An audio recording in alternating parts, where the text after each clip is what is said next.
There are moments in life when your soul fractures, not with a loud crash, but with a silent shattering that only you can hear. I still remember the afternoon the pieces of my heart scattered like broken calabash on the floor, the very day I overheard my husband, the man who once knelt under the mango tree to ask me to be his wife, laughing with his friends as he said words that pierced deeper than a blade ever could. But let me take you back a little. Before the scent of shame, before the betrayal, before motherhood became a battleground.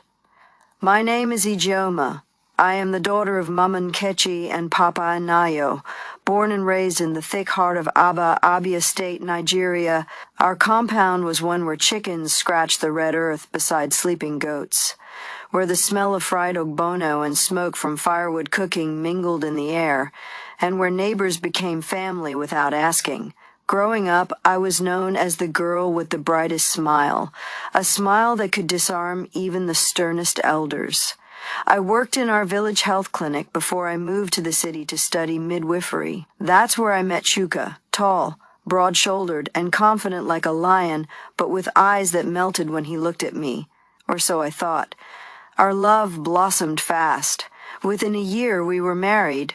I moved into his family house in Owerri, where his mother, Mama Chuka, lived upstairs with two of his cousins. I tried to be the perfect daughter-in-law, respectful, hard-working, silent when insulted, and ever smiling when pain knocked. The day I found out I was pregnant was one of the happiest in my life. Chuka had come home with yam and suya, and I made bitter leaf soup with the strength of a lioness. We danced that evening, our bare feet thudding the tiled floor of our sitting room as music from our little radio filled the air. That night he whispered, "You will be the best mother." And I tried. Oh, how I tried. Pregnancy was not easy for me. My legs swelled, my back ached. My sense of smell turned against me. I vomited endlessly in the mornings. My skin darkened around my neck and armpits. I barely recognized myself in the mirror, but I endured, because that's what we were taught as African women, to endure, to take pain and fold it neatly like our mothers folded wrappers, to tie it around our waists and keep moving. Then came the delivery, a long, harrowing labor that lasted almost 2 days. I screamed into the cotton sheets of the hospital bed. My mother was there, reciting prayers in Igbo while I cried for the ancestors to come take the pain away. But I delivered safely, a baby girl, my star, my Ada. She was my mirror, my proof that God still remembered me. But the days after birth, those were the true test of womanhood. I bled heavily. My barb sentees leaked uncontrollably. I sweated at night as if I was being steamed like moi moi. My hair fell out in clumps, and yes, I smelt. My body had changed.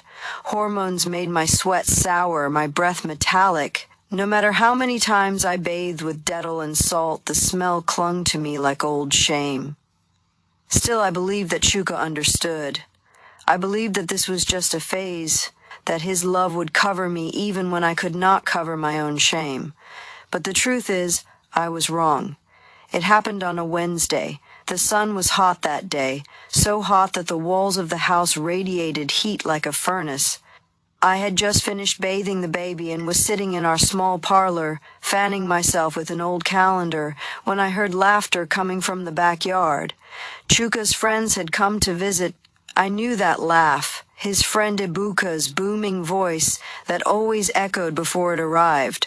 The men were standing under the mango tree, sharing bottles of hero and roasted groundnuts. Then I heard it, my husband's voice, clearer than I had ever heard it before. "My guy, I swear, since that woman gave birth, she smells like a dead goat," he said, and they all erupted in laughter.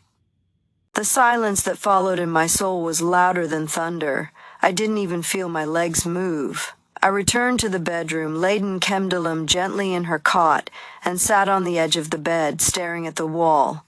I didn't cry, not immediately. Instead, I remembered how that same mouth once whispered love under the mango tree in my village.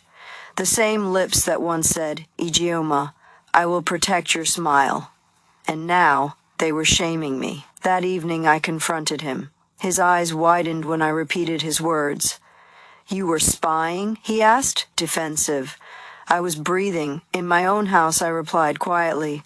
"But thank you for finally telling me how you feel." He didn't apologize. He just shrugged and said, "It's not that serious. You've changed. Things have changed." I nodded. Yes, I carried a human for 9 months. I labored for hours. I changed. He rolled his eyes. "Maybe go see a doctor or your village people." That was the moment I knew we were not on the same side anymore. A week later, I traveled to the village with my baby. Mom Nkechi held me the moment I stepped off the bus. She looked into my eyes and saw everything I had not said. That night, she told me, "My daughter, a calabash that breaks after carrying water through fire has not failed. It has fulfilled its duty.